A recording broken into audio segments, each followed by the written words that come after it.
Hey chiropractors, I've got a quick video here on mistakes to avoid making with social media.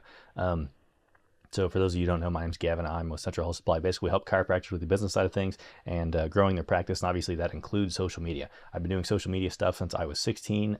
So, I've learned quite a bit, and I want to go ahead and share some of the mistakes I've seen chiropractors specifically make. And then obviously we're going to flip those on their head and show you the right way to do things. So before we start, I'd like to just go ahead and mention that there are a lot of successful ways to do social media branding and content successfully. And so from an overarching strategy standpoint, some of these strategies may not quite work for your clinic. You can take them or leave them. And I will go ahead and try and put there like, hey, this is a strategy specific thing, but please do plan your overall strategy, because there's a lot of chiropractors who just kind of go in there and like do a slapdash strategy of, oh yeah, we're just going to post whatever and perhaps it'll work, or they don't even plan the strategy. They just give it to a CA and say, hey, you're going to go ahead and do social media because you're young. So please, try and actually plan your overall strategy so you have an idea of what to do, as opposed to just going in there again, just kind of running around, not really having much of a plan at all. The more tactical advice, though, not strategy specific, tends to be platform tech specific. And so it's generally recommended to not ignore these, because again, they are things that are literally like baked into the algorithms of the platforms. And so in general, if you ignore these, it's kind of destroy the reputation of your profile. And then obviously it's not going to go very well.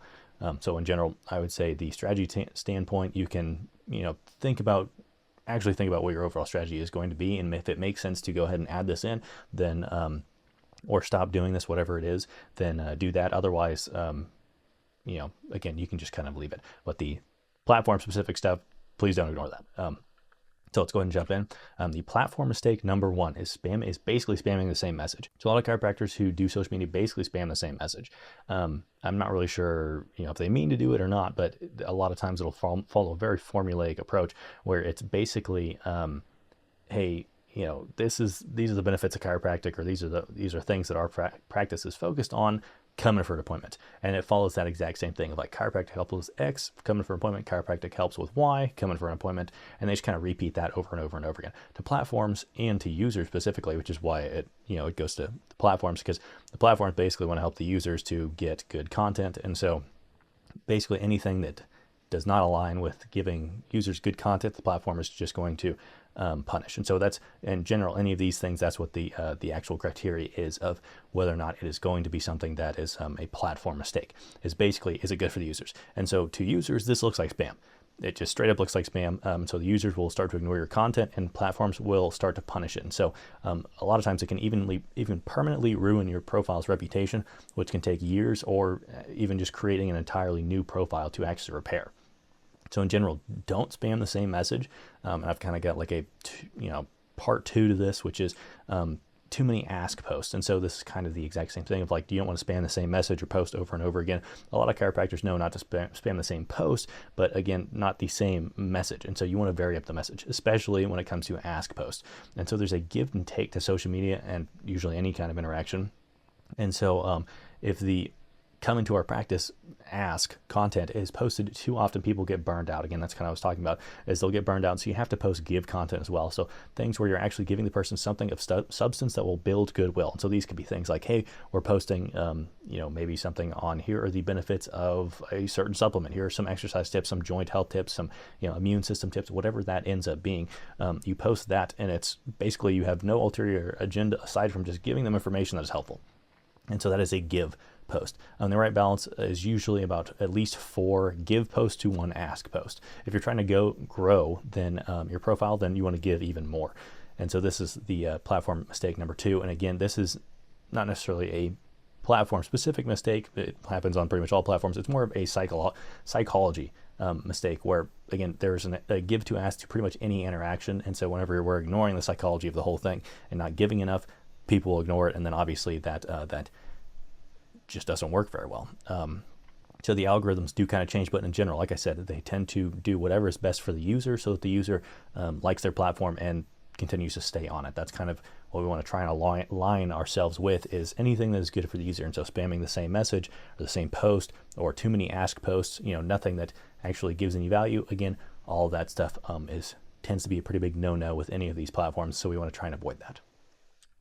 For a strategy mistake number 1, again, this is they all kind of revolve around spamming the same message, but I would say no content variety. And so what I mean by this is more than just saying, hey, we're only going to spam like chiropractic helps with X and then come in for an appointment. This goes beyond that, which is only posting things about chiropractic specifically. And so what it does is it pigeonholes you and reduces the number of people that you reach, because there's only a small number of people who are actually interested in chiropractic.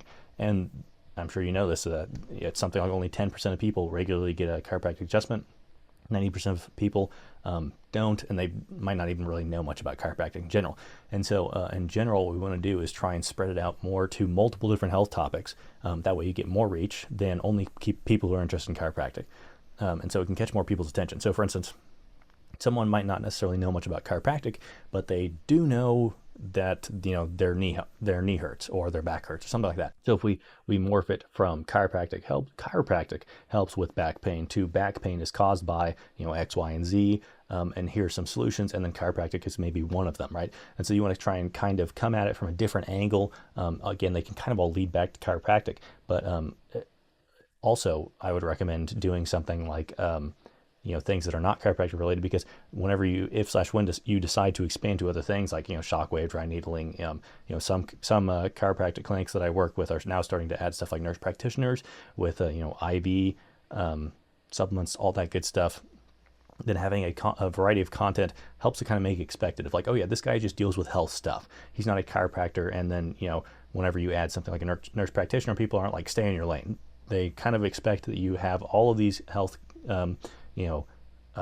not necessarily opinions, but knowledge, all this health knowledge. And so whenever you add something else, it just kind of helps. And so again, this is a strategy mistake that I see. And so it is strategy. So if you're not in that specific, if this doesn't match with your strategy and you do know you're only going to target the people who are hardcore chiropractic and you just want to make sure to target those people, then by all means ignore this. But in general, I would say that you're probably better off to go ahead and keep a variety of health content and try and hit it all from a variety of angles so that you can get the most people interested as well. Because again, like I said, some people might not know much about chiropractic or be interested in it, but they do know that they have, say, back pain, or they do know that they're interested in like exercise. And so whenever you come at it from these different angles or mention stuff about that, then they get interested and they can follow you and then, go and learn more and continue on the path to eventually becoming a patient from there.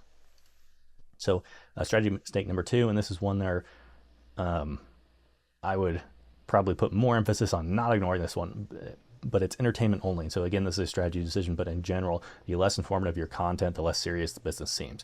And so at the end of the day, this is a healthcare business, and so healthcare industry. And so I'd highly recommend doing something that is a little bit more serious. So some chiropractors choose to do basically entertainment content only. And so it's like memes, funny videos, they only repost stuff that's not very helpful. From like a health standpoint, there's no like substance and information of substance. And so most of the time this pushes them into the general entertainment content, which isn't necessarily a bad thing, but general entertainment is more competitive, it's nationwide, and it's more of a social media influencer only strategy. So if you're trying to basically become a social media influencer as opposed to a chiropractor with a local business, then you can do this for sure, obviously. But I would say that is a completely separate strategy and a completely separate business essentially at that point. And so, again, it's a strategy decision of, are you trying to become essentially a social media influencer, and would you like to get pushed into entertainment, the grand general entertainment arena, or would you like to stay as a local chiropractor and then only compete with the handful of other chiropractors in your area? That's a question for you. But in general, I would say for most chiropractors who only want to be a chiropractor or a healthcare professional, straying into entertainment too far is kind of detrimental to their business and their overall strategy. And so again, plan your strategy, ask what you kind of want out of all of this. But if it is basically to be a healthcare professional and to grow that side of everything, then I would say try and stay away from entertainment only stuff. And then again, try and post a variety of health content and keep it more in that lane. You can do occasional like entertainment stuff, but not only entertaining things where you're basically trying to hop on a trend and whatever the latest TikTok or social media trend. Again, I would just try and say to stay away from that. The recommended content mix, from what we've seen work well, is the majority of the content is informative. And so this is 60-70% of your content, possibly even 80% or more.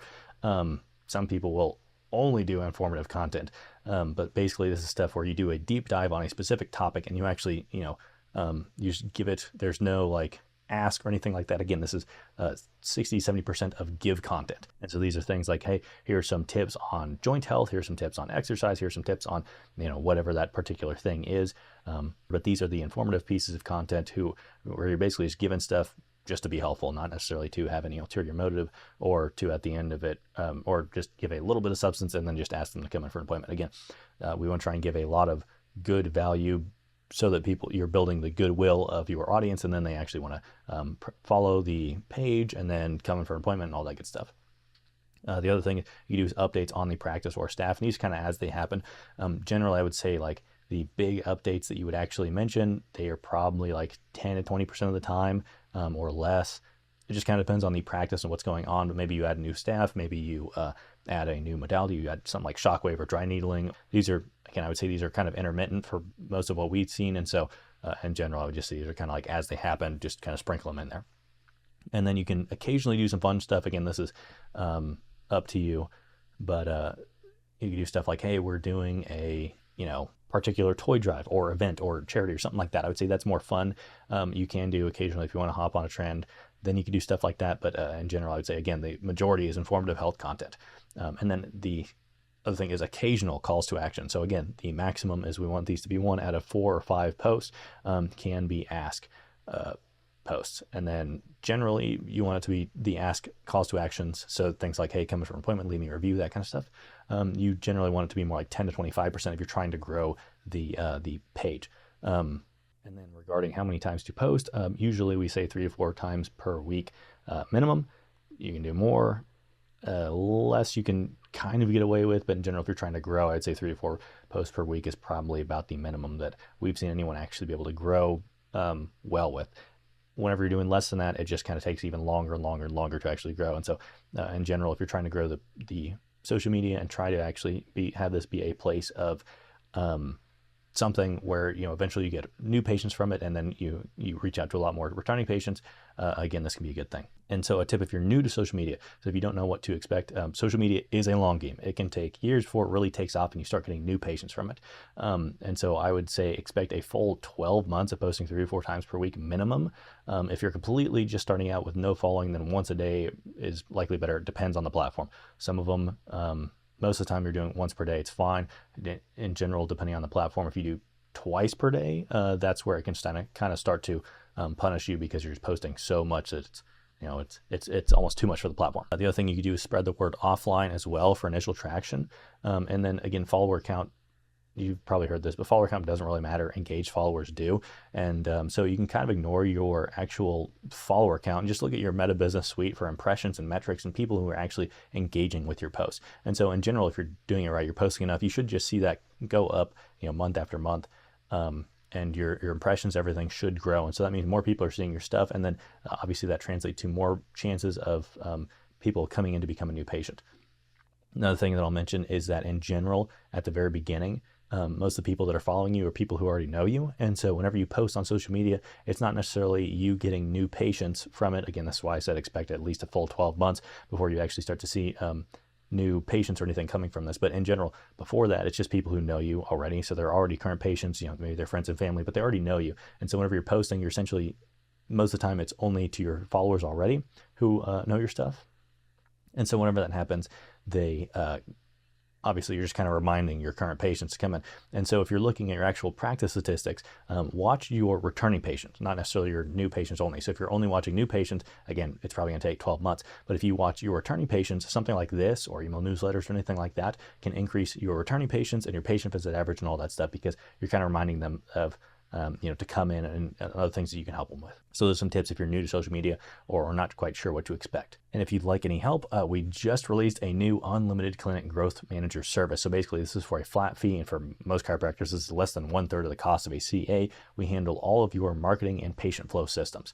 And you, like I said, like the name implies, you get unlimited requests. We do perform these requests one at a time at a best practice cadence. So we try not to make sure that your patients or anything like that are getting spammed, or it's going to be detrimental to your success. Again, we want to make sure we're doing these at best practice cadences. So, but anyway, flat fee, most chiropractic is less than 1/3 the cost of the CA, and we handle all of your marketing patient flow systems, including social media like we just talked about. Or if you only want social media help, we can do that as well. Either way, if you at least like to learn more and talk to us and we can see if we can help, you can go to centralhealthsupply.com/growth. I will leave a link at the top of the description as well. But either way, I hope this is helpful, and yeah, look forward to talking to you soon. Bye.